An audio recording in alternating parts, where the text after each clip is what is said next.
do against Window and a Bloodseeker. It's more about if you're defensive, ET is strong. But if you're forced into aggression, again, it's not so much.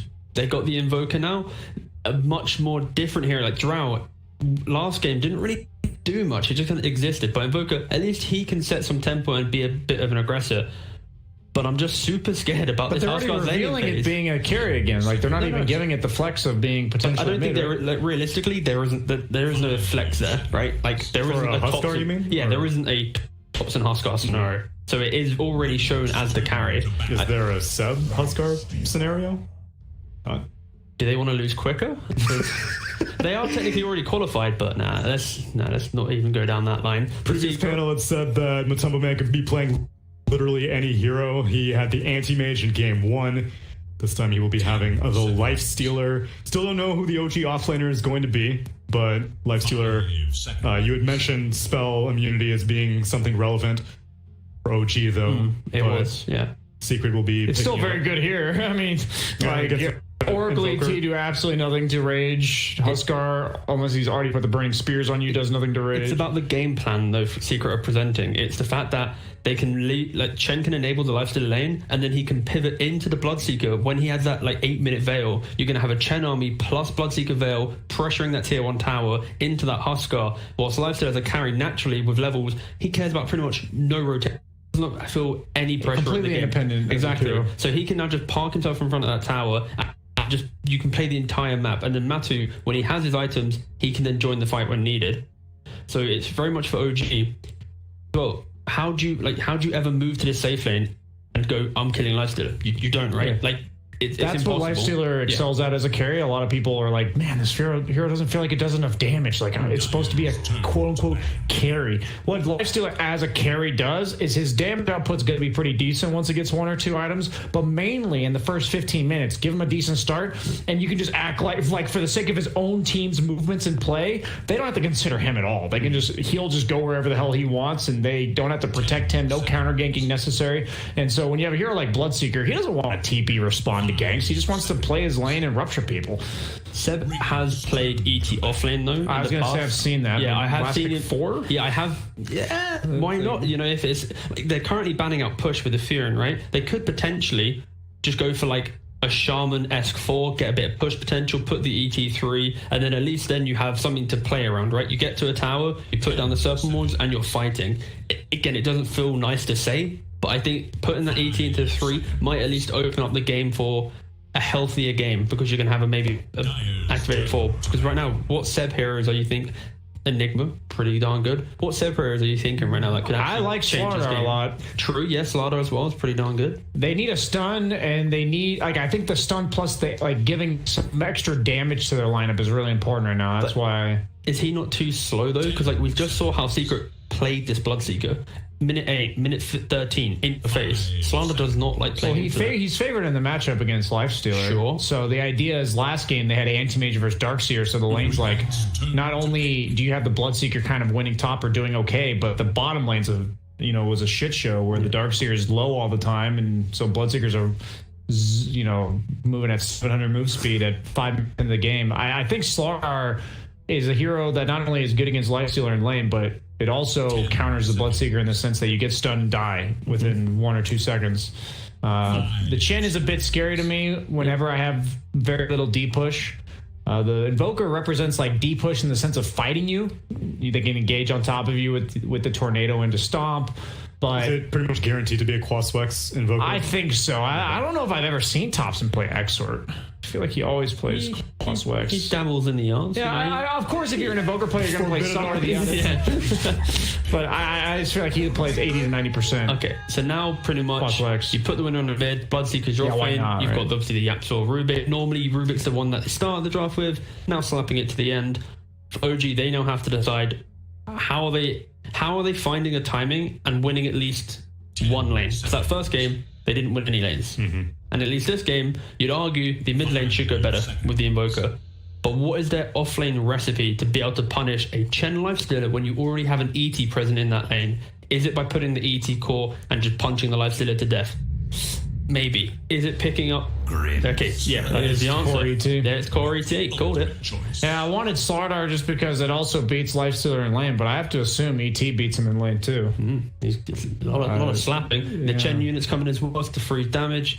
But no stuns again. It's Invoker, right? it's a high pressure situation in which if this ET doesn't have the impact that they think it will have in this lane, I think Secret will just walk with it again. But if this ET can at least apply some pressure to this side lane and then allow the Huskar lane that we know will go even and Bloodseeker favor to some degree, then I think it's going to be very scary. So a lot of pressure.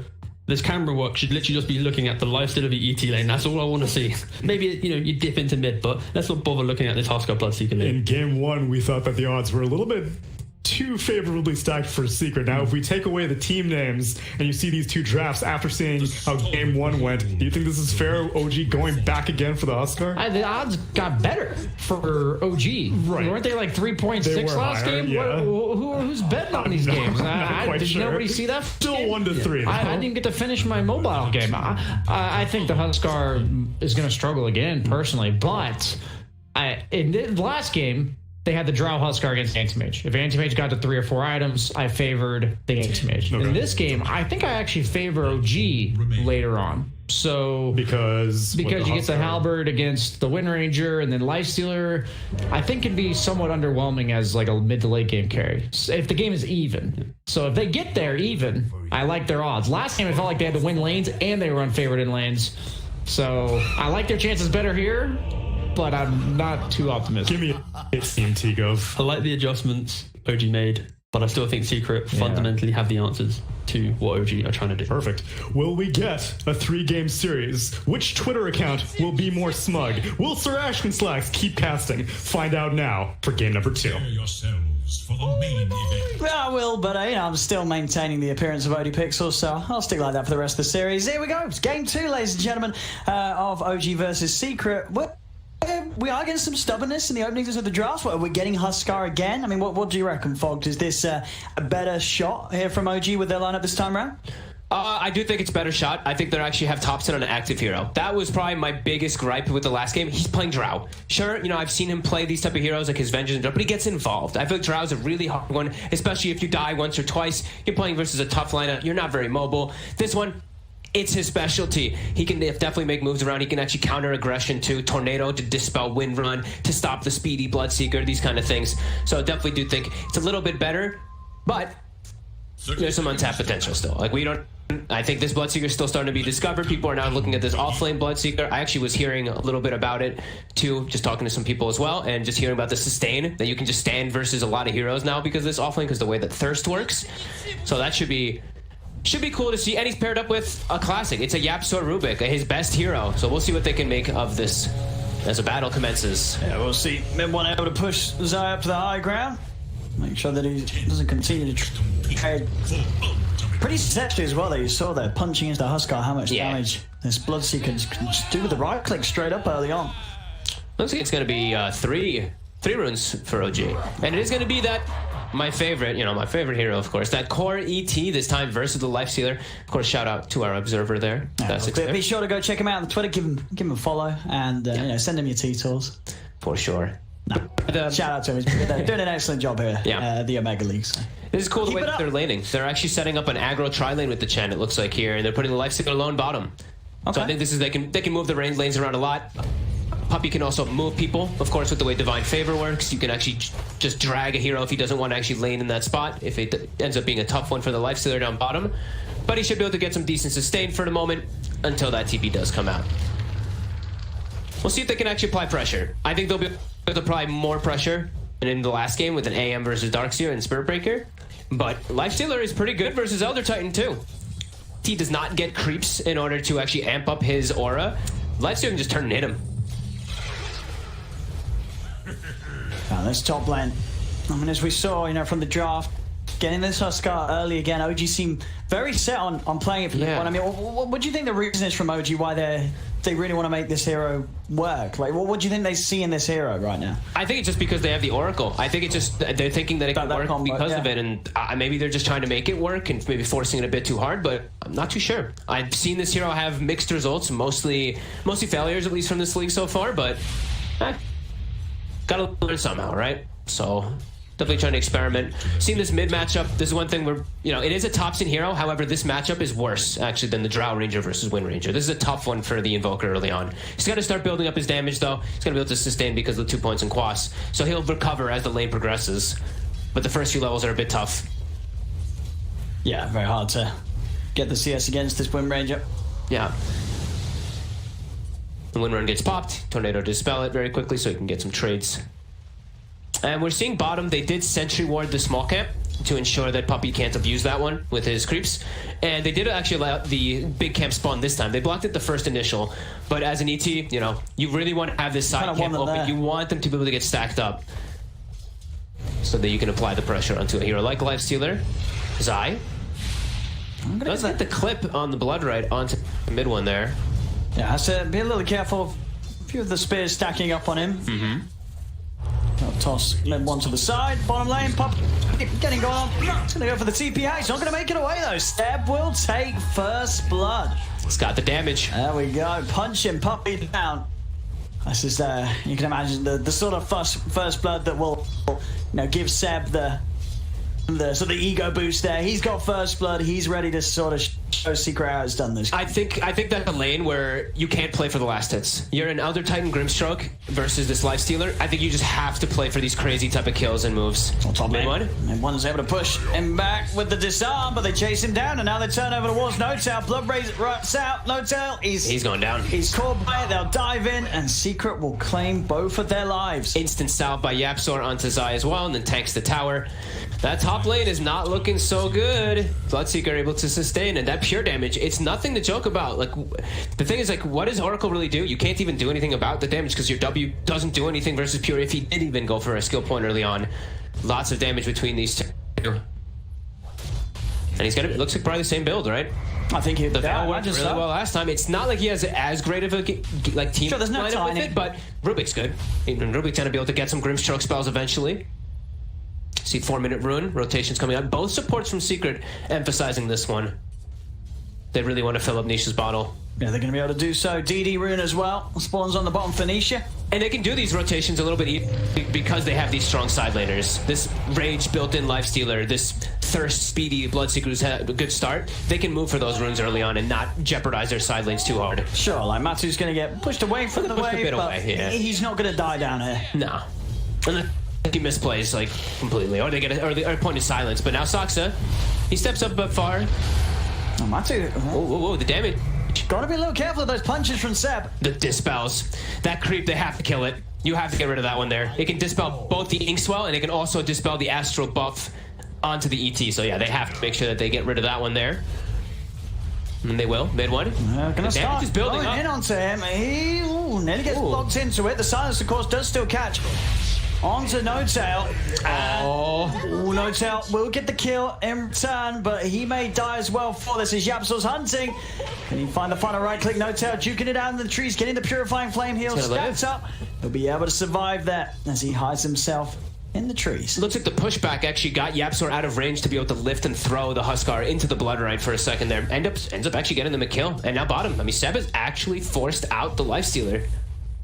Yeah, so all in all, 5 minutes in, definitely improvement from what we saw in game one from OG this time round, coming out solidly even across the lanes. Yep, and we see, I think Yapzor maybe just snagged that from Nisha a little bit there. Nisha was pinging it, but either way, they got those bounty runes top. And we see Matu, he can safely TP back to base because he can just get raptured all the way back with a Divine Favor from Puppey. So keeps himself there. Shackle on the side. All right, he's going to be able to find No-Tail. No-Tail turns with a disarm, but the two of them will be able to play around with him and kill him off. The kill for Nisha. Yapzor didn't take the kill with Fateball. What the hell? Yeah, that's when you know the Secret are trying. They're on. Yeah, seriously. No kill stealing today from Yapzor. Instantly ruined. Nisha does not get lucky guessing bottom. Topson will be able to deny out the invis. Doesn't care about it. Already Urn finished up for Topson, and like we said, this game, Topson, on an Invoker, he can deter a lot of the aggression. Especially for a hero like Wind Ranger, that you can dispel that Wind Run. So he can easily show up and counter gank, or even set up ganks, because they also do have the ET with the Invoker. So we've seen that one earlier in this tournament in particular. Tornado plus Stomp, easily to land and set up those EMPs. Fortified their structures. Nice, he's using the fort here to... No, there's extra creeps away from Nisha. Keep that pressure in onto him, onto the tower. There's that little purge creep again. They have to... I mean, this little purge creep will make their bottom lane not be able to be aggressive at all. Top Zai. Top. It's going to start playing aggressive as he hits 6. Drops the blood right down. Not quite in a position to kill off Notel, but the Fade Bolt is destroying mid one there. So take him out again. Bottom lane, Seb trying to go in onto Matu. Puppy and Matu trading back though onto him. This dispel, I mean, this creep, like he had a ton of astral stacks there from the creeps on the side, but it just gets dispelled off all that damage that he builds up. Matu's getting low again here. Here comes the creep to purge it off, but it might be late. They're chasing in. Seb, he's diving for this one. Yapso's able to TP in reaction, and Seb, oh, he gets a little too aggressive there. Not expecting Yapso Purge creep to be able to TP across. And as you say, Puppy with that micro, setting up for Secret to find both of them down there. Yapso 6, it's 7 minutes in. Wait, what the hell? That kill top really surged him forward there, but I mean, that's... All right. Level 6 with Arcane Boots pretty much done. Typical Yapsor, even though he didn't secure the kill with Fade Bolt earlier. And that was very ambitious there from Seb, that dive. He went in, and I don't think there's many scenarios where he gets out of doing that. I mean, I'm sure maybe he could have got Matu, like there was that chance, but didn't play out. They tried for the cheeky play with that like silence coming with the Phantom, but wasn't able to get it. Nisha though, rotation from Saksa. The silence, but Yapso's going to be able to break the combo initially. Thompson still has the Inkswell on him. They've got the nukes on to Nisha. Back up from Zai, coming in from the top lane. Oh. Straight away, they pop the Invoker. They will lose the Wind Ranger. Zai's going to try and chase down Saksa and Notel. See how much more they can go for. There we have Zai leading in. Stun connects in onto Notel. Blood Ride's down. Notel will get hit by it, but the backup's here from Seb. Seb will start to push the two of them away. Yapso's able to grab the bounty rune that had been left there for the last 3 minutes on the way out. Gets his Arcane Boots completed because of that too, and he's being able to give Zai mana. So Zai in fighting form again. My god, the blood rate damage. That early on when he's already level 7, so it's 300 pure damage. It's the highest effective nuke in the game. Look at Soxy, he has to dance around here to try to dodge it. Won't be able to. Maybe having a shot at killing off Zai here. They get the cold snap and the EMP. Zai needs help. It's coming in. Puppy with the TP. Zai is into the trees and he's away. And he's speedy now. I couldn't quite kill him there, the three of them. Tons of moves coming out from OG to try to respond to Secret's advantageous start again. Yeah, 3. And look at this, like Matu now is able to get so much space out of bottom when it was looking like he was going to suffer maybe a tiny little bit, but now he's sort of just got the armlet done. And something that Elder Titan does not like playing versus is any of that plus armor as your aura. Sure, your astral works, but your actual natural aura gets countered as mid one. Nisha's trying to catch on to mid one. It's a freebie. This is they're going to continue to just enlarging the difference between mid one and Matuma Man's game. Like we're seeing the timing, as you say, on Matu's armor in comparison. He's going to be able to do so much more at the point where mid one's not going to be quite ready to turn up to these fights. Yep. The only way that they can get those type of kills there is if Saksa actually gets the Phantom from the tree line. If he does it out of like in fog and he gets the silence off initially, then maybe they can go for those connects, but not able to do so the last few times. Matu will outclick him for the rune here. Nice strike. Again, he has the rage. Yeah, it's not a. You're never catching up to this life stealer now with the phase boots, the rage. And now now he has the armlet done pretty much, so that much stronger. He needs just a couple more last hits and he will have it. Top forcing reactions, going for a dive here with the Fade Bolt, with the Blood Red as well. So much burst damage with this early Veil too. And again, this early lead, I mean 10 minutes in, but it's a 4K lead. Yeah, and Thompson, like that one death actually costs him so much. Look, he's down with the supports, with the Rubik, with the Bloodseeker, the offlane. His net worth is crippled a bit here. Keeping themselves top, keep applying the pressure. Mid one has to be so careful. If he's at like half HP or 3/4 HP as a Huskar, Blood Right, pure damage, a Fade Bolt, and a stolen spell, he's just dead. He actually has to move out of the lane and go farm some jungle now because of that. Short-sighted of you. I mean, and where is the power from OG in this game? In the first game, we were always looking towards when they'll be able to group up as 5, and considering that could have had potential, obviously. They try. They got too far behind early on. And they wanted to try for the tree line. It gets dispelled instantly, though. The Inkswell, the Purge Creep again. Puppy always having the right one. Yeah, the Alpha Wolf as well, giving that extra bit of punch to Matu. Yeah. I think the biggest thing is really whenever Thompson wants to start moving with the ET, I think they have to set up some stomp tornado EMPs as Thompson. He's ghost walking, but he's being seen. The thirst. Ooh, he's gonna live. 10 HP. Nice. And they'll be able to punish Nisha for that. TP's come in. All right. Keep Thompson alive. Oh my god, he almost died because of the vision from the Bloodseeker. Dire should look to Ends up surviving, but they do lose a very early tier 1 bottom. And the top lane. Top 2 Zai. I mean, he's got 1,300 gold on top of the veil. This is a fair bit of money on this. Soft lane Bloodseeker yet again. Mid lane, Matu's going to come in. Tried to set up onto mid one. Doesn't want to run back in, though. There's 4 heroes here on OG. That is a scary steal. It is a level 4 Inkswell on a hero that has Rage built in. So Tornado, sure, amazing to counteract that Inkswell, but if he's raged, he on can top just of you. beeline right through. Exactly. So I do think Secret's probably going to look to just fight whenever a fight does come to them, but this time, Zai might get caught out pretty far forward. No, just no messing around for The the side. silence. there is little hope. There's no cold snap because of the silence. He lives. And they're pressuring the mid tier 1 tower. Secret just finding any opportunity to take away these very early towers here from OG. No defense in the mid lane as that tower will fall as well. 12 minutes in.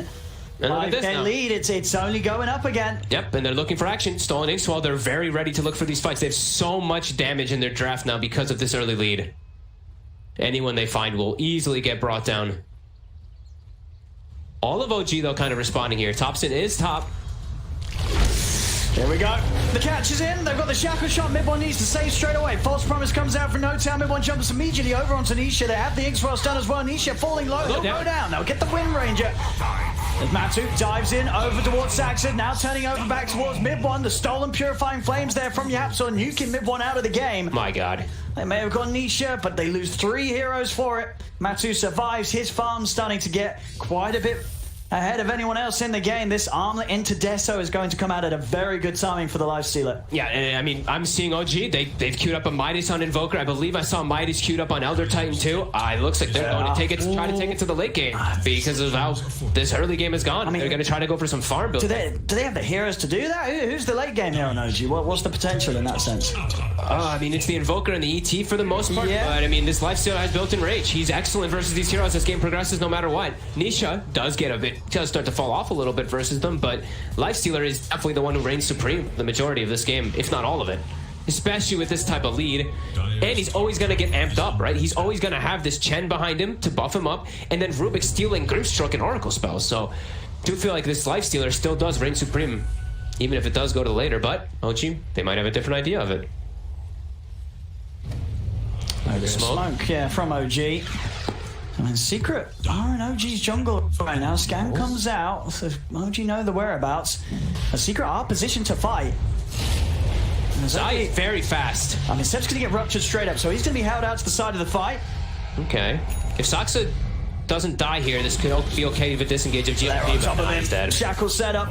That's one down, and now it becomes a 4v5, and a 4v5 that I don't think OG's going to want to still try and force. No. Look at Matu. He's like it's the way he's playing. There's no risk because he's just so good versus every single one of the heroes on the side of OG. This raid. Curry up. Oh, It's going to be for Hammer, I believe. Okay. It's got the one up. Nice little snipe there by Thompson as he's making his way to Midas a creep. Or maybe the Midases are also for the Chen creeps, right? Maybe that's why they also. Okay, that's true. It is the chain counter. Yeah, I was trying to. A very expensive one. Very expensive indeed. But look at Poppy. He's always having the purge creep. It's so important when you have these type of dispels. Now he's got 2. Versus Elder Titan, even Oracle too. It can be very good versus Grimstroke. Nisha. There's a setup into the blow. Brian Matu, he's straight on top of Thompson. Thompson just gets destroyed. No Tail doesn't even get a chance to use the false promise on him.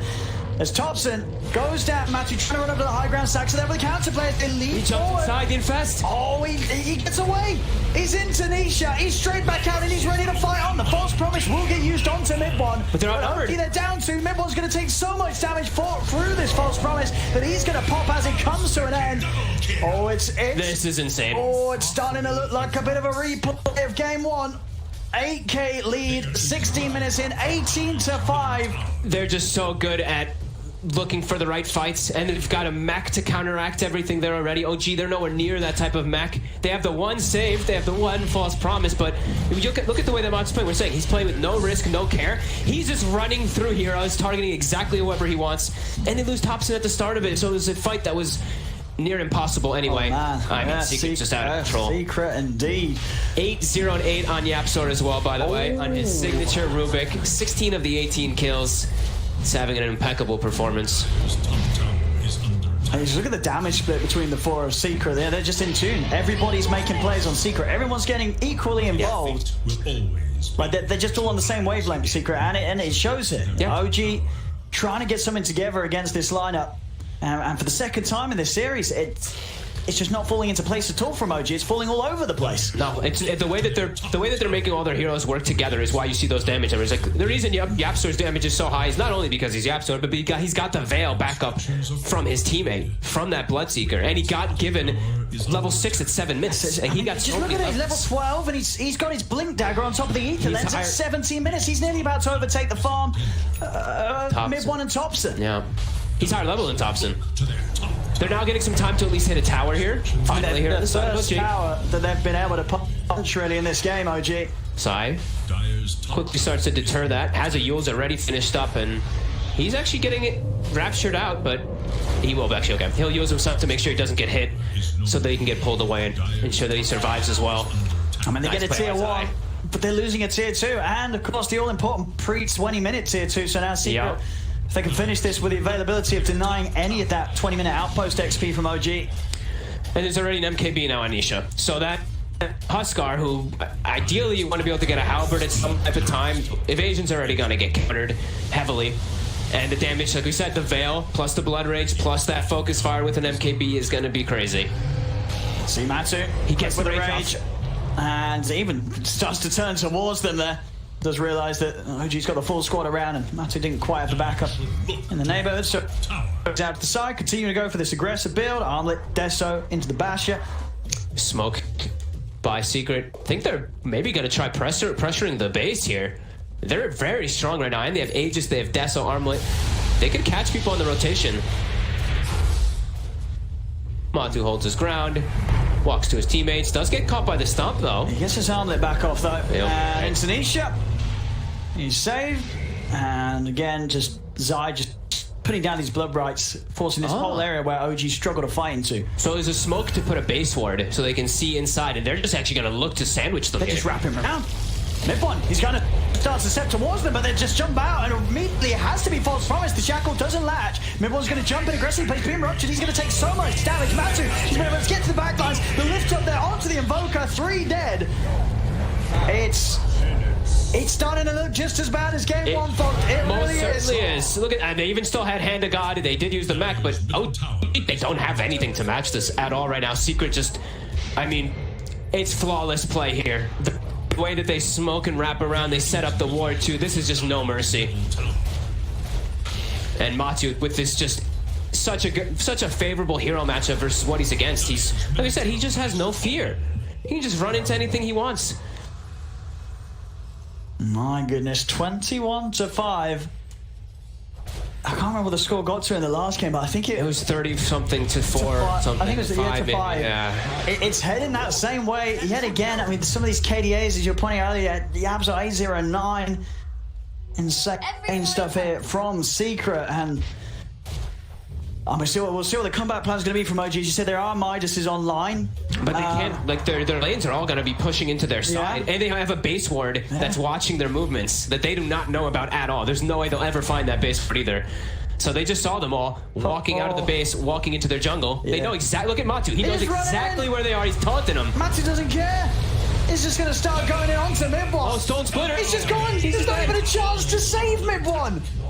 Oh, they're just getting destroyed. Matu wants him. Is he going to keep going? He's going to. I think he's going to chase Matu's in the base. He's in the base. Saxon's maybe a dying bit far. outside of it. Yeah, Matu will finally give up on the chase. He doesn't quite have the movement speed to continue to get him. Mid lane Thompson's out alone. Oh, okay, I mean, goodbye, Thompson. All right. 24-5, 15k lead. We're really going to get 2 back-to-back games of this. This is just Secret just destroying OG on an outrageous level. There's nothing close about these games. Look at this Lifestealer. He's alacritied with Blood Rage. Look at all the on him, and he even gets to survive, jumping away here. Protecting that Aegis. And Zai, he's feeling it. Dagon's out. That's how you do as the Bloodseeker. Sure. I mean, Get out your Dagons. you've got your max blood rage already, 30% spell amp. The grab. One again, getting caught out. Matu's in it, he's dead again. Nothing can be done to save him. They got call this. They gotta be. They really have to. A secret. Holy shit. I say, it's really no mercy. Okay, Swell onto 2, but he's so tanky already. It's not gonna do anything. It's not doing anything at all. No, it is not. And even the power shot through with the amp up. Are they gonna get this ET as well, Seb? He's trying to get away. He will be able to get away. I mean, maybe not. He'll be able to get away. But he's forced back to the base. Secret, 22,000 gold lead. They're toying with their food now. Oh. Yeah. Yeah. I mean, are we sure Secret are playing on their main account or something? What's happening? Oh, this is... I mean, it's impeccable performance across the board. Yes, They just don't make... They're not making any mistakes in OG. Yeah, at this rate, they're falling into the traps. The Smurf detection's going to kick in and Secret's going to jump straight to the grand finals. This is... Chilling around the Ancients. He's going to open wounds for healing. Heal back up to full. Keep their pressure on the map. OG, they're trying to find some type of room, some breathing. Sev, desperate to find some farm. But now, he might be paying with his life. As is that a boot to travel on the Rubik? Yes, it is. Okay, with the stomp, but he will find Nisha. All right. Monster kill. They got Nisha. They got Nisha. They got something. They got something there, OG. And they instant smoked, looking for something else. Puppy knows, though. His creeps scouted it out. He's pinging exactly where they were. Dire's bottom tower. They did at least get a kill here to punch back, but... They're going to need quite a few more of those. Yeah. Down 21k here at 23 minutes. Matu is such like Matu can just run at them. Look, He's just taunting he has 35 armor. Like, what do? Nobody can touch him. He can kill the 3 of them probably. Just run. They have to reset and run away. Oh, another kill. Oh, so they find that's a lot of gold. There's a rupture onto Thompson. They found 2. Thompson's going to go for the TP out. Oh, No Tail gets left. Oh, but he's out with the TP, and there's nothing to cancel it. He'll survive. Okay. A bit of a punch back here from OG. I don't know if we... Oh, he does not survive. No. Did he stick? He had 19 stick charge. Oh, he didn't pop the stick. Oh, I think if he popped those... That may have saved him. I mean, they did so much damage to him with the hits, with the Deso. True, that may have not saved AC, him. maybe not. Yeah. I thought the foul region might be enough to actually heal him up, but oh my god. I guess Matu just hits that hard right now. Yeah, they're too big. Dire's bottom tower is Side. under attack. They've got the detection, Thompson, the Dagon. Killing spree. He's dead. He's out. Then he buys back. He's going to buy back.